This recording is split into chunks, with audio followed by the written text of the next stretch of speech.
and welcome aboard the Axopar 28. My name's Joe Fox, I'm from eYachts, and today I'm going to invite you on board this Axopar 28 T-top to have a look over the boat, show you an in-depth walkthrough and welcome you on board. Come and have a look. So starting at the back of the boat, we've got two very nice large platforms. Now on this model, these are much larger than previous models. So historically, the edge of the platform was inset, maybe 150 millimeters from the edge of the boat. Now goes all the way out to the side of the boat, creating extra width down the side of the stern platform. In addition to that, Axopar have also placed a really good fender strip. The same fender strip we see on all Axopars around the edge, and we see it on the 37 as well. They've now placed this all around this stern platform, creating really good protection if you are maneuvering and you do have a little accident like we all have now and again. On the back here, we've got two stainless steel handles. Now the other option here at the back is to go for a ski pole for towing, sea biscuits, water skis, wakeboards, whatever you like. We've got the 300 horsepower engine on here. It's the new engines from Mercury. That's a V8 with the advanced midsection, really smooth shifting, really quiet engine. Probably the most efficient engine for us to put on these Axopars. We can go up to 350, even 400 horsepower on the Axopar 28 in either a single engine or a twin engine setup. Something to bear in mind, with the twin engines, your stern platforms are a little bit narrower to create space on the transom for two engines. Underneath the platform I'm stood on here, we have the stern ladder. Easily accessible, pops out the back on a spring load, so it tucks away really nicely and secure for when you're at speed. But if you are stopping to go for a swim or you do fall in, importantly, it is accessible from the water. On each side at the back, standard Axopar practice, we have a fender and line locker on each side. Now there is an option to have one of these set up as a cooler, so it's insulated, you can stick ice in there, it lasts for a couple of days. There is a drain in there as well. Also in here, very accessible, is our manual bilge pump in case the electric bilge pumps on board fail. Just forward of this locker on the port side is the stern shower. Conveniently located right next to the ladder. So this is kind of your wet area. You come out, you're showering off here, drying off, and then the rest of the boat is a nice dry area. Freshwater, 45 litre tank. Now on this aft section of the Axopar 28, we've got a number of options, like we see across all the sizes of the Axopar. On here we've got the aft cabin. Now this creates a really usable sun lounger, very protected. If you are at speed, it is quite a safe place to sit when the boat is underway. So this is the main access to the aft cabin, accommodation for two, or it's great storage, whichever you want. So I'm about 6 foot, so I'm going to go in here and lie down, give you a bit of a measurement on the sizing in here. You know, I'm fully stretched out. I'd say if I was 6'3" or 6'4", I'd still be fully stretched out. Now this is nice. I'd say this is really comfortable if you wanted a little lie down during the day, or you know, if you did need to spend the night on board. Up above me here, I've got block out blinds. Venetian blinds on the side, which I can completely close up as well. So it is a kind of, you know, you can block out all the light if needs be. Very nicely finished in here. There is hidden strip lighting on either side.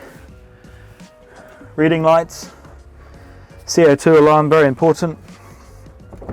Got a 12-volt socket as well down here, so you can charge your phones. If you are on shore power as well, there is a 230-volt socket here for whatever you want, dehumidifiers, laptop chargers, all the rest of that. As well as the block out blind, there is a fly screen as well. So with this aft hatch open here, I've got plenty of fresh air coming in and none of the mozzies and midgies and things you don't want bothering you while you're asleep. Also in here are the battery isolators. Close to the batteries. Batteries are down here, that's the reason these are down here as well.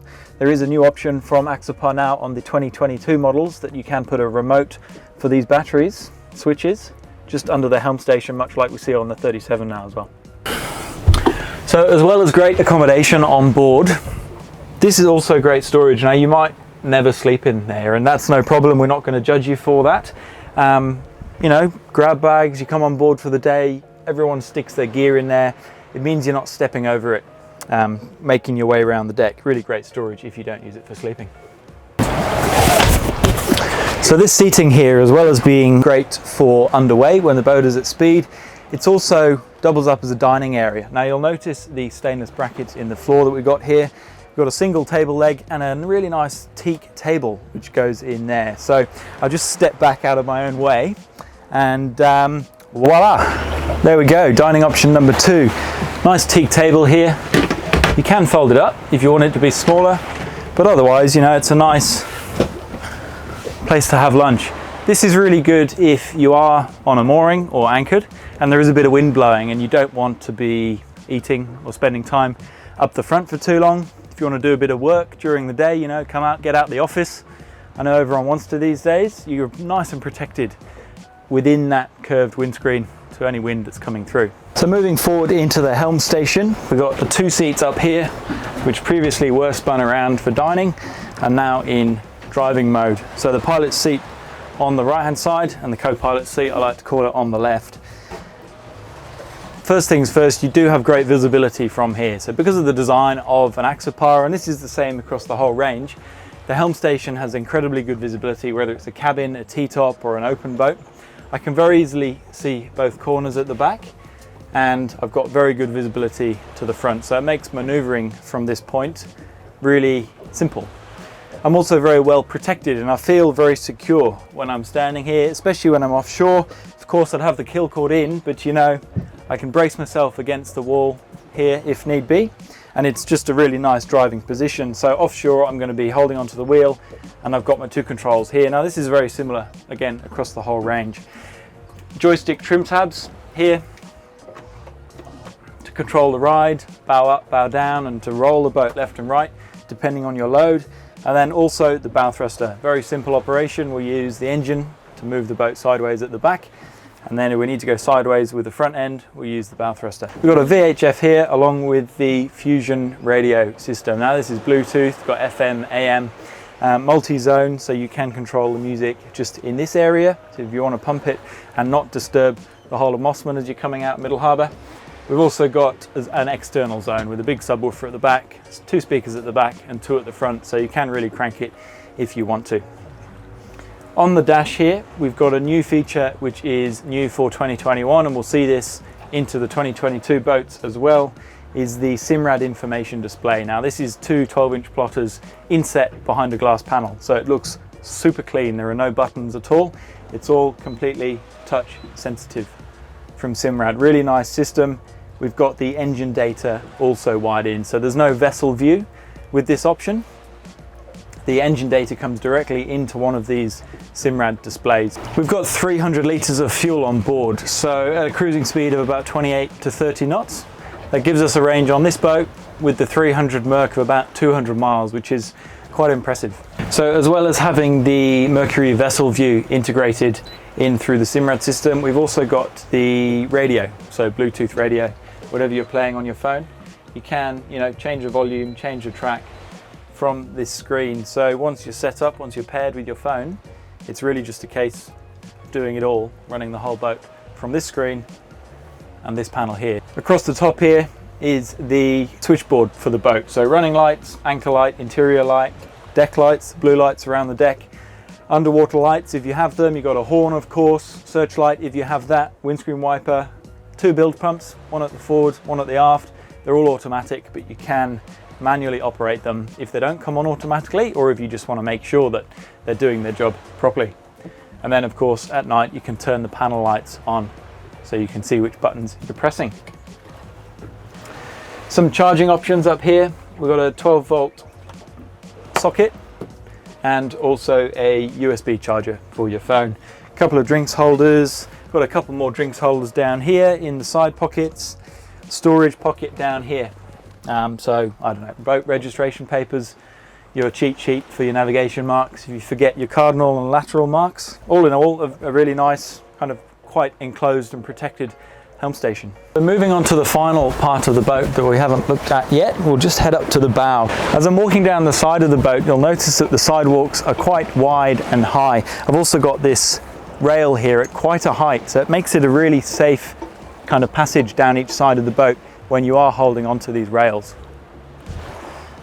Just in front of the Helm Station here, and you wouldn't know it was here unless someone showed you, we have a toilet compartment, or head as we'd call it on a boat. So inside here we've got a freshwater flush toilet, electrically operated, so super simple, especially if you've got guests on board who don't know or aren't familiar with marine toilets in general. This provides a nice bit of privacy on board for those that want it. And I'll just hop inside again to show you a bit of the sizing. So sitting in here I've got plenty of room, ventilated, which is nice, with a mushroom vent on the top here.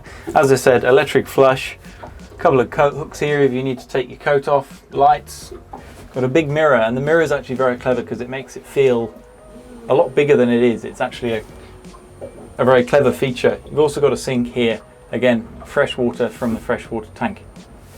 So also in the door of the toilet we got a little window here. Now this is great, gives you a bit of natural light, prevent you getting too claustrophobic in there. It is tinted as well for that bit of privacy that you require on board.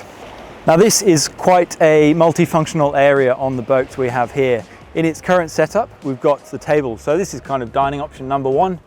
Dining option number two is what we looked at previously. Now I'd say you could have maybe 4-5 people with a couple perched down the side, sitting around here, cocktails, lunch, bevies as the sun goes down, whatever you fancy. There is also a sunshade that goes over the top across here with 2 poles on the end, so this whole area can be shaded during that intense midday sun, essentially extending the T-top further forward. This table, you can get rid of it completely. You don't have to have it. You can put it in the locker, big storage locker that we've got down the port side here. That creates a nice working deck. You still get the seating, still a very usable space without the table. The other option is to drop the table to about half the height that it is now, same level as these cushions, which we will display for you now. So we have some people concerned that if they don't go for the aft cabin on the back, say if they go for the wet bar or the completely open back, that they lose out on that sun lounging area. Well, that's not a problem because this setup gives you exactly that. Very comfortable, very good for relaxing during the day if you're fishing on the back and you haven't got that sun lounger.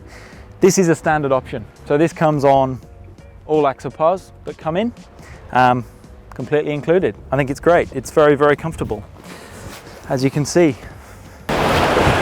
So this is what it looks like without that sun lounger and without the table option. They're both stowed very neatly inside this locker here, and we'll show you now what it's like with the sun awning up.